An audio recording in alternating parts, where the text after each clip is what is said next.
नमस्कार, मैं हूं अंकुर। आप देख रहे हैं सत्यनिधि का न्यूज बुलेटिन। एक नजर डाल लेते हैं अब तक की खबरों पर। बिहार विधानसभा चुनाव को लेकर आज का दिन बेहद अहम है। महागठबंधन की ओर से गुरुवार को पटना में एक अहम प्रेस कॉन्फ्रेंस होने वाली है, जिसमें सीटों को लेकर स्थिति स्पष्ट हो सकती है। इधर दूसरे चरण के लिए नाम वापसी की आज अंतिम तारीख है। ऐसे में कई उम्मीदवारों के फैसले पर नजरें टिकी हुई हैं।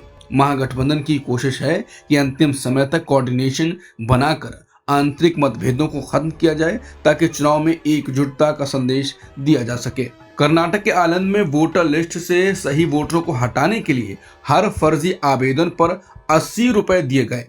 ऐसा कर्नाटक पुलिस की विशेष जांच टीम यानी एसआईटी को जांच में पता चला है। द इंडियन एक्सप्रेस ने यह खबर दी है। एसआईटी के अनुसार प्रत्येक फर्जी आवेदन के लिए डेटा सेंटर ऑपरेटर को भुगतान किया गया था। दिसंबर 2022 से फरवरी 2023 के बीच कुल 6018 ऐसे आवेदन चुनाव आयोग को दिए गए थे, जिससे कुल 4.8 लाख रुपए का भुगतान हुआ। यह खुलासा लोकसभा में विपक्ष के नेता राहुल गांधी द्वारा वोट चोरी के आरोपों के बीच आया है, जिसमें आनंद सीट को उदाहरण के रूप में पेश किया गया था। इस आनंद मामले की जांच एसआईटी कर रहा है। रिपोर्ट में सूत्रों के हवाले से कहा गया है कि एसआईटी ने कलबुर्गी जिले के मुख्यालय में स्थित एक डेटा सेंटर को इन आवेदनों को भरने वाला केंद्र चिन्हित किया। फरवरी 2023 में ये मामला सामने आने के बाद स्थानीय पुलिस और सीआईडी साइबर अपराध इकाई द्वारा इसकी जांच की गई थी। 26 सितंबर को मामले की जांच अपने हाथ में लेने वाले एसआईटी की जांच में एक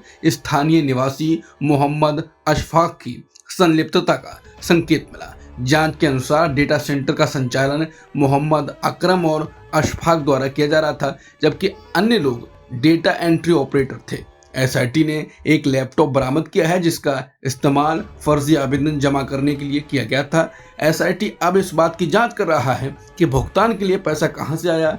जांच में यह भी खुलासा हुआ है कि मतदाता सूची में बदलाव के लिए चुनाव आयोग के पोर्टल पर आवेदन करने के लिए 75 मोबाइल नंबरों का इस्तेमाल किया गया। ये नंबर पोल्ट्री फार्म कर्मचारियों से लेकर पुलिस कर्मियों के रिश्तेदारों तक थे। भारत का चुनाव आयोग देश भर में वोटर लिस्ट की बड़ी जांच और सुधार प्रक्रिया शुरू करने जा रहा है। बुधवार को आयोग ने सभी राज्यों के मुख्य निर्वाचन अधिकारियों के साथ बैठक की और तैयारियों का जायजा लिया। सूत्रों के मुताबिक यह अभियान नवंबर की शुरुआत से चरणबद्ध तरीके से शुरू होगा। सबसे पहले उन राज्यों में मतदाता सूची का स्पेशल इंटेंसिव रिवीजन यानी एसआईआर होगा, जहां 2026 में विधानसभा चुनाव होने हैं। यानी असम, केरल, पुडुचेरी, तमिलनाडु और पश्चिम बंगाल जैसे राज्य पहले चरण में शामिल हो सकते हैं। हालांकि असम का मामला थोड़ा अलग है। दरअसल असम सरकार ने चुनाव आयोग को बताया है कि वो वोटर लिस्ट में सुधार नेशनल रजिस्टर ऑफ सिटीजन्स यानी एनआरसी की फाइनल लिस्ट आने के बाद ही करना चाहते हैं। असम देश का इकलौता राज्य है जहां एनआरसी की प्रक्रिया पहले से चल रही है, इसलिए आयोग ने अभी यह तय नहीं किया है कि असम को पहले चरण में शामिल किया जाएगा या नहीं। पंजाब में इस बार पराली जलाने के मामलों में 4 गुना तक कमी आई है। राज्य की पुलिस और प्रशासन की सख्त निगरानी का बड़ा असर दिख रहा है। पंजाब पुलिस ने बुधवार को बताया कि इस साल 15 सितंबर से 21 अक्टूबर के बीच राज्य में सिर्फ 415 पराली जलाने के मामले दर्ज हुए, जबकि पिछले साल इसी समय में 1510 मामले थे और 2023 में 1764 मामले दर्ज हुए थे। यानी इस बार पराली जलाने की घटनाएं करीब 4 गुना कम हुई हैं। पुलिस ने कहा, यह नतीजा लगातार निगरानी और सख्त कार्रवाई का परिणाम है। लद्दाख में अलग राज्य का दर्जा और छठी अनुसूची की मांग को लेकर जारी आंदोलन पर अब फिर से बातचीत शुरू हुई है। बुधवार को गृह मंत्रालय के अधिकारियों ने लेह अपेक्स बॉडी यानी एलएबी और कारगिल डेमोक्रेटिक अलायंस यानी केडीए के प्रतिनिधियों से मुलाकात की। सूत्रों के मुताबिक मंत्रालय ने संकेत दिया है कि लद्दाख को संविधान के अनुच्छेद 371 के तहत विशेष प्रावधान दिए जा सकते हैं। ये वही अनुच्छेद है जो नागालैंड, मिजोरम, असम और कई अन्य राज्यों को विशेष अधिकार देता है। हालांकि दोनों संगठनों ने साफ कहा है कि वो अभी भी छठी अनुसूची में शामिल किए जाने की मांग पर अड़े हुए हैं, ताकि लद्दाख को जनजातीय दर्जा और स्थानीय स्वशासन के अधिकार मिल सके। इसके साथ ही उन्होंने सोनम वांगचुक और उन सभी प्रदर्शनकारियों की रिहाई की मांग दोहराई है, जिन्होंने पिछले महीने हुई हिंसा के बाद हिरासत में लिया गया था।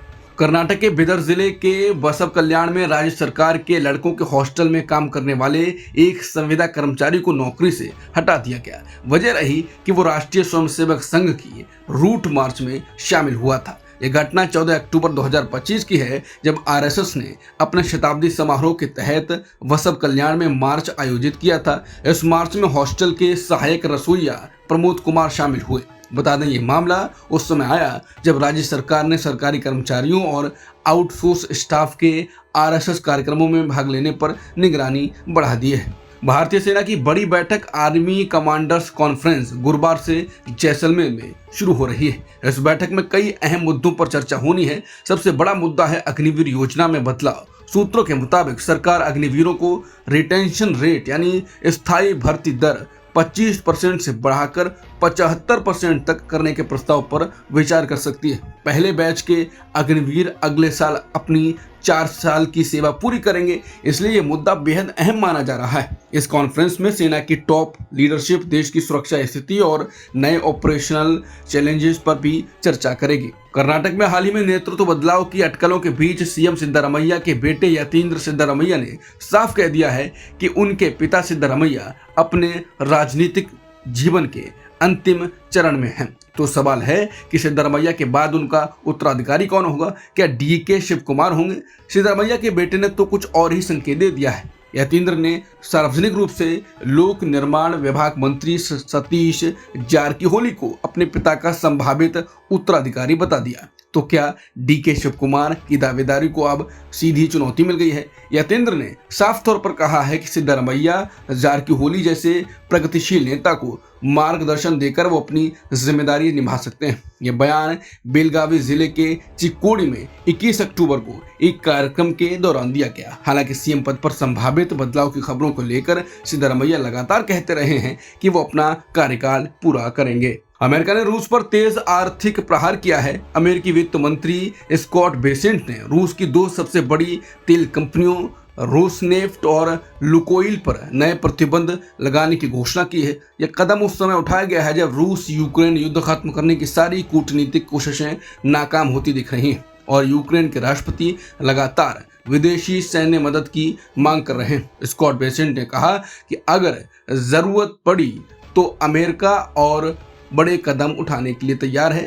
उन्होंने सहयोगी देशों से भी इन प्रतिबंधों का समर्थन करने की अपील की। अमेरिकी राष्ट्रपति ट्रंप ने फिर दोहराया है कि भारत जल्द ही रूस से तेल खरीदना बंद कर देगा। ट्रंप ने दावा किया कि प्रधानमंत्री मोदी ने उन्हें भरोसा दिलाया है कि भारत इस साल के अंत तक रूस से तेल खरीद में भारी कमी करेगा। ये बयान तब आया जब ट्रंप ने बुधवार को रूस की 2 सबसे बड़ी तेल कंपनियों पर नए प्रतिबंध यानी सैंक्शंस लगाने का ऐलान किया। ट्रंप ने कहा कि भारत ने मुझे कहा है कि वो धीरे धीरे रूस से तेल खरीदना बंद करेगा। साल के अंत तक ये खरीद लगभग खत्म हो जाएगी। पीएम मोदी बहुत अच्छे हैं, मैंने उनसे कल बात की थी। अब तक की खबरों में इतना ही। बाकी खबरों के लिए बने रहिए सत्य हिंदी के साथ।